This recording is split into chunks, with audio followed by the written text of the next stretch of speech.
Hey y'all, this is AL Thick Madame, and this is the recap review for Underground. Y'all, the name of this episode is The Great Spirit. And so I was like, okay, what could this possibly be about? Just wondering before it even started. So I've seen the entire episode. This triggered me a whole lot. I can't. I'm gonna try to get through this one as fast as possible. This might be the shortest one. Because I'm tired. So anyway, the episode begins where we see a young guy. I think his name is Arnold Archie, something like that. I think it's Arnold, and he is going to see his mama's grave site. The grave site is on their property, and his daddy in the house, and so he go out there and he talk to her and. He basically is like, well, you probably didn't know about this, but one day I was walking and I walked over a rake and the rake hit me in my face. And I have not felt the same ever since. I feel like something's missing and all this other stuff. And he seems like he's kind of concerned about whether or not his father is going to be accepting of him in some way. And I'm like, what is he talking about? Like, I understand that mainly guys have this sense of, I have to go above and beyond to make my father proud of me. So I'm like, okay, is this some kind of pride situation? What's going on? Child, he done, finished talking to his mama. He walking back in and the daddy is looking out the window. He saw that he went out there. So I'm like, okay, what is going on with this situation? Like, is his daddy hateful? What's going on? So we see the next scene, or it's pretty much still the same scene, but he get back to the house and he's sitting outside on the steps and we see a whole lot of black people out in like their front yard and somebody on a seesaw. Children are running around playing. There are some people who are working, but mainly everybody is like enjoying themselves. So I'm like, okay, all right, because I don't know where everybody is right now, because this has not been like it's been with the other episodes where we know exactly where they are. And I don't know, maybe this is right at the Mason-Dixon line or right over the Mason-Dixon line. I don't know. If I have to think about it, and that just came to mind just now, they might have just crossed the Mason-Dixon line. This might be exactly where it is. So come to find out that everybody that we are seeing, they are all free slaves. They are all free. And the son came to the daddy one day, and I think it was that same day when it was time for them to eat dinner. It was like, everybody in town is talking about you because you have all those free people working for you. And he was like, I don't understand the problem. If they gonna work, why can't I pay anybody who is willing, able, and capable of working to work despite what color they are? Basically, is what the daddy was saying. And so, ever since I first laid eyes on this son, before I got all the confirmation I needed as this episode continued on, I kept looking at him like, something ain't right with you, and I ain't here for it. I don't know what it is, but something ain't right with you.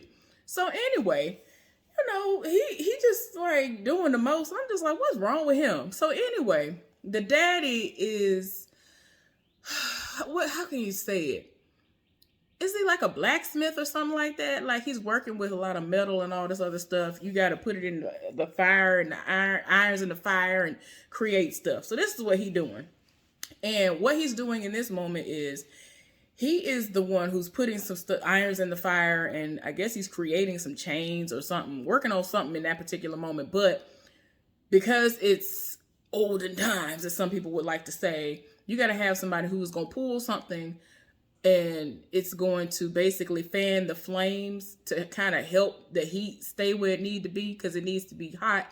And if you don't have somebody pulling it at all times to basically fan the flames to keep the fire going, then all the work he's doing is not going to be how it needs to be. So he tried to get his son to come over there where he's at, because he's the one currently pulling this chain, if you will, to keep the fire going, this rope. And so he was like, okay, well, who is going to, pull this if I'm over there doing what you asking me to do? So one of the freemen who's working for him, he was like, well, my son, he should be, strong enough to do that. He's been doing some things and he should be strong enough, like it's a little boy. So, he, kind of was like, oh, you have been growing up like a weed. So the little boy's daddy told him to go ahead and get over there. And so he did what he was going to do. Cool. Child, the boy looking sideways. Then I'm like, something ain't right with you. I don't know what it is. I can't put my finger on it. But the next scene ended up confirming my suspicions about this raggedy boy. This man, this boy. I mean, he's a boy too, but he's older than the little bitty black boy. Okay, so the boy that went to like a bar or somewhere. And first of all, he was in town and he went into a store and he wanted to buy a coat and some candy. And so he thought that, since he ain't got no money like that, if he has any at all, that he was going to use his daddy's credit. So he was like, you ain't finna put nothing on your daddy's credit. If you going to get this coat or have any of this stuff put on credit, on your daddy's credit, your daddy going to have to come down here and verify that. So he walked up out the store and the man was like, what about all this candy? So, he thinking at least he going to pay for the candy. So he left all that stuff in the store. So he looking around. And then he sees the black men. It's a whole group of black men that came up out of their store. The coloreds only store. Because, even though people might be free, they still ain't no segregation. All the segregation and things is still going on. So they walking out and they all look sharp. They got their nice new coats and things on. Probably got it on credit and all the other good stuff. Unless they are, have a little bit of money to put down towards it, depending on what their situation is. I don't know what the people's situation is, but they all looking good. So he looking at them, and then the next thing you know, he focuses on this tall white man walking through town. So he looking at him, and I'm like, So he look at him, they make eye contact, and he looking like he mean mugging anyway. He just one of the people that's tall and ugly, so he ain't got no choice but to mean mug. So he looking, and then he see him just slowly walking through town, and he on his way to wherever he going. So old boy apparently follows him to this tavern or bar or whatever, and he overhears this conversation that he's having with a group of other men. Basically, this man is a slave catcher, for what I can gather. And he looking for a slave that has escaped. And so he's trying to make a plan to see if he can find him. He feel like he's somewhere around there hiding out. And so he has said that he going to go to some certain area off where a farm is to see if they can get him to get it. Because he refers to black people as it and niggers. So in this moment, he was saying it to see if it was going to come out. So the boy overheard the conversation. He was like, well, I believe I know where he is. So everybody else at the table outside of the man was like, man, what you talking about? Go somewhere and sit down. Go shut up. You don't know what you're talking about. And so he kind of like make everybody like, calm down. Let me see what he talking about. Let me see what it's hitting for. So he didn't devise the plan. He was like, I think I know where he might be at. So he listened to him, trying to give him a chance. Because it's like, what can you lose at this point? You might as well go ahead and use this child because he's doing the most, see what he can come up with. Well, he actually did know what he was talking about. And he rolled up on this black man and, he doing what he doing, right? I'm like, ooh, child, I can't. He done rolled up on the black man.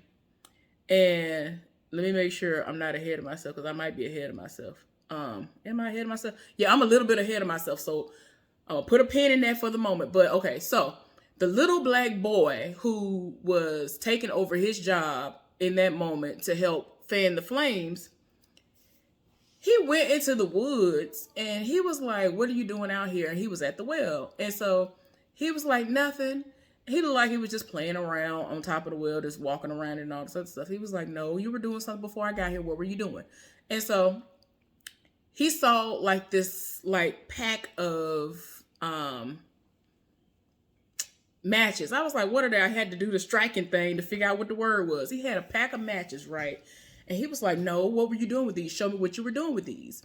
And so he lit a match and then he dropped it down the well. And he was like, that's it? You don't have anything to be worried about with that? Like, why were you doing that?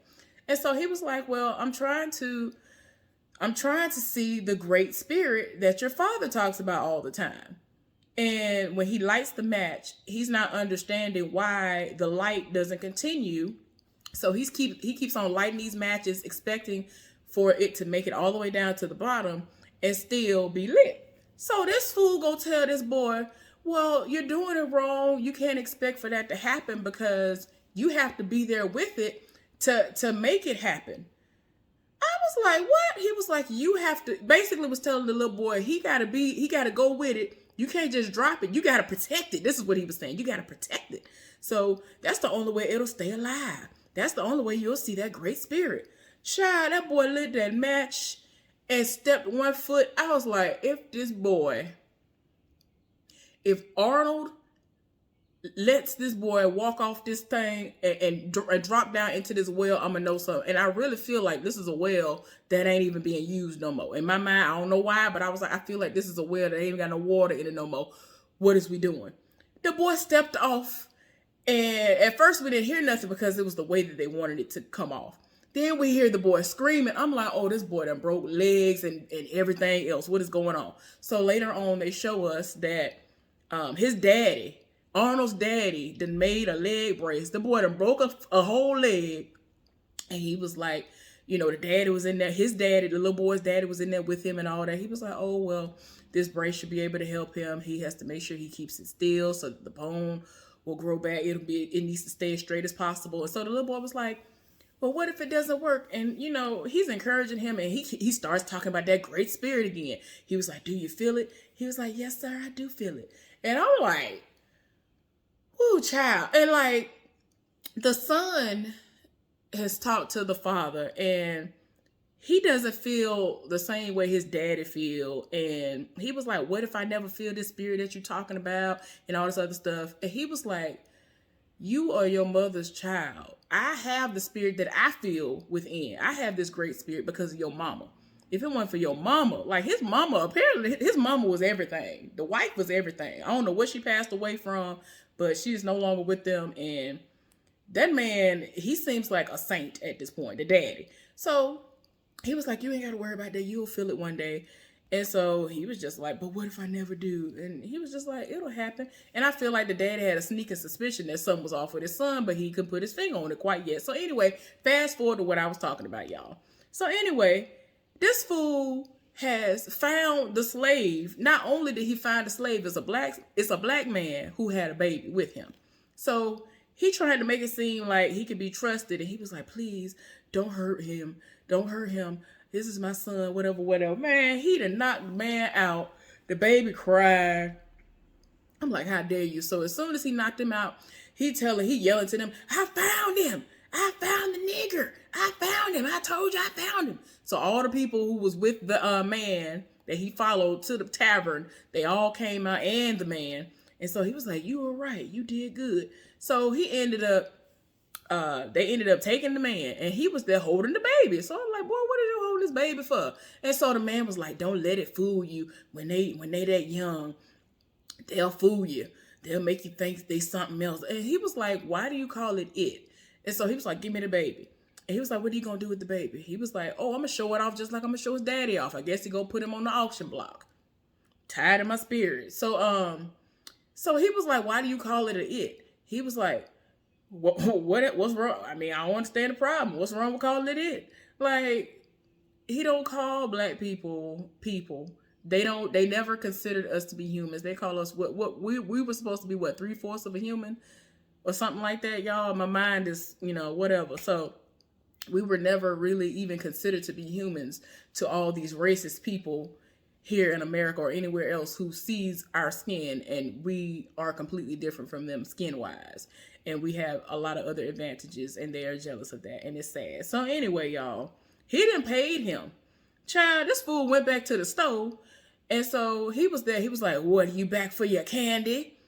Man, that boy sat them 2 pieces of gold, silver, or whatever kind of coins them was down. And he was like, oh, it shut him up real quick. He went over and politely got the jacket that he tried to get the other day and put it on him and everything else. That shut him all the way up. But tell me why. Later on, we find out he bought two coats. So I'm going to get to that in a minute, y'all. So anyway, he done did the most. He think he done did something because he done went to the store and he done bought the coats. And I'm just like, boy, you ain't nobody. You ain't nobody. So anyway, he done went to the house. And so he eating dinner. So another night he at the house talking to his daddy. And so keep in mind, they have freed people at their house working. So he was like, what's the difference between, he was like, well, why don't you, Okay. This is what happened. The daddy told him that they have like 4 times the amount of like stuff that they have coming in because they got so much work they got to do. And so the son was like, oh, well, you could get so much more done if you would just get some slaves. Why don't you get slaves? That's cheaper.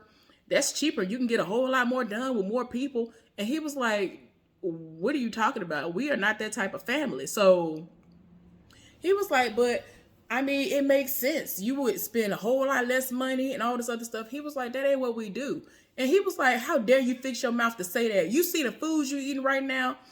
And he said that the black woman and the black man, he was like, look what you eating right now. He went out there and he slaughtered this and she cooked it and we eating because of them. And he was like, oh, that's different because they earned their way. They earned their freedom. I was like, what? Yo, I'm so tired. So this boy really was at dinner setting it off. And so the woman was like about to come in with dessert. So she's standing there mortified that this raggedy boy is saying what he's saying.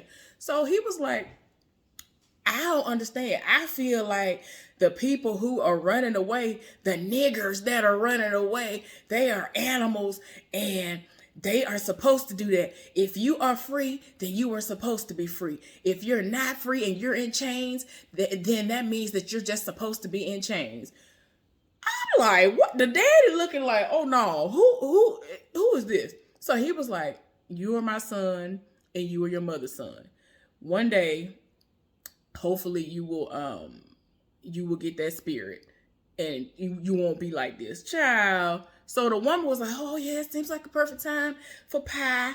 And she brought the dessert in and all this other stuff trying to play it off. Man, this boy's still on one to the point where she tried to do her job, walk up off. And he was like, can I beg your pardon? And he starts to ask her, how do you feel about the people, the slaves that's running away? What do you think about the niggers that are running away?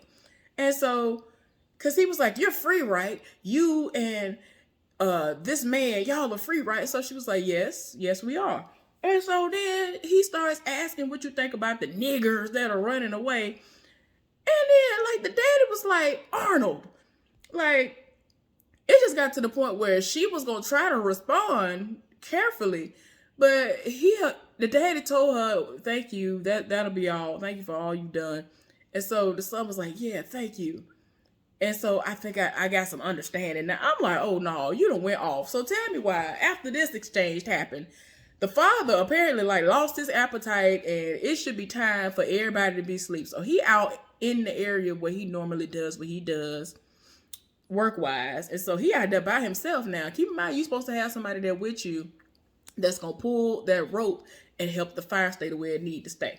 So the boy going to roll up. And keep in mind, he just unwrapped his coat. And he had another one. I was like, oh, so you done bought 2 coats. So he walked out there with the second coat. Apparently, it's going to be for his daddy. Cool, whatever. Child, please. And so he was like, hey, you need some help? He was like, no, I'm fine. No, thank you. Child, you could tell how thick it was because I'm no good and well. The daddy knew he was there before the boy started speaking to him. Like, he walked up and then he kept walking closer to him because he has to like put the irons in the fire, do what he do, and turn around to his station and knock out some stuff and straighten it out, do what he doing and put it back in the fire. And he turns in the direction of the sun each time. He has to go back and forth. So I'm like, ooh, child, he is tired of his son. So, y'all, it got to the point where he eventually, was trying to offer up his services. He was like, no, thank you. And then he was like, oh, well, I got a coat for you. And he looked up because at first he would not give him any type of eye contact, y'all. So he was like, you got me a coat? He was like, I don't need a coat. I have a coat. He was like, you patched that thing up a half a dozen times. That coat won't do. And he was like, that's the type of coat that I don't need. I'm not that type of guy. I don't need a highfalutin type of coat or whatever, something like that. Like, that's not the kind of coat I would need. I'm good where I'm at, basically. So the boy, he stood there. And since the daddy wouldn't take the coat, he done left the coat on his station. The boy walked off right. Tell me why the daddy turned around expecting to be able to put his medal on his station. Man, he shoved that coat on the ground. I was like, yes, Lord. I'm sorry, y'all. I'm sorry. And continued to work like the coat wasn't even there no more. I was like, yes, Lord, I'm sorry. I ain't gonna lie. In this scene, before the sun walked off. I thought that man was going to take that coat and throw it off up into the ashes and into the coals, into the everything and burn it up. Or that he was going to put the searing hot metal on it. The searing hot irons. That's what I thought he was going to do and burn it up. But he was trying to be, you know, kind of polite the whole time. But I know that son heard that coat hit the ground. I was like, yeah, ain't nobody here for you. I'm sorry. As soon as I saw how he was and his daddy entered into the scene after he'd committed all these crimes, because he and doing the things he's done, he has helped a slave catch a slave, and he got little Mac. That's the little boy name, Mac. I see how he got Mac hurt. I was like, oh no, you gotta go. That's what the little boy's name is, the little black boy who was helping earlier. I was like, oh no, you gotta go, honey. Ain't nobody got time. So when I saw him do all that, the first thing I said was, this is the type of person you got to kill. You're going to have to kill this boy. Ain't nobody got time. I know that's your son, but he got to die. He got to die at this point, because if you don't kill him, he going to kill you in your sleep. It would not surprise me if they actually show them again and he done somehow killed his own daddy, because he's trying to be mindful that, oh, this is my son, and hopefully he'll change, but I ain't got time for it. I don't trust it. He need to kill him off rip. But anyway, hopefully y'all enjoyed. Hopefully y'all enjoyed the recap review of the Underground Railroad, the Great Spirit. Child, that boy ain't got a soul at this point. He is trash. And they kill me how they actually like cast some of these people. They're trash. They are so trash. I cannot. Like the people, they can't, I know they can't help how they look in real life, but I'm like, woo, child. Y'all be getting the right people for these parts, because they be looking like child molesters. These people be looking like they trash, all of that. But anyway, hopefully y'all enjoyed this recap review of the Underground Railroad. I don't know if I'll be back later on, because I'm about to start doing everything I need to do, because I got to go to work in the morning. But right now I'm about to wash some clothes. I think I'm going to watch one more episode and get breakfast going for myself and all that good stuff, but we'll see how it go. Hopefully y'all enjoyed this. Please thumbs up this video if you have not done so already. Apparently that helps with the algorithm, and I have moments where people are like, oh my gosh, I didn't know that you even existed. I'm glad that I finally saw you, but I didn't even know you existed. And I'm like, well, I'm trying. I tag stuff. I put all the little stuff in there that should bring people to me, but it doesn't always work out like that. But it is what it is. I'm grateful for all of y'all who have taken time out of y'all's lives to watch any video that I upload. I really am appreciative of that. Thank y'all so much. Y'all have a good one and be safe out there. I'll see y'all later. Bye.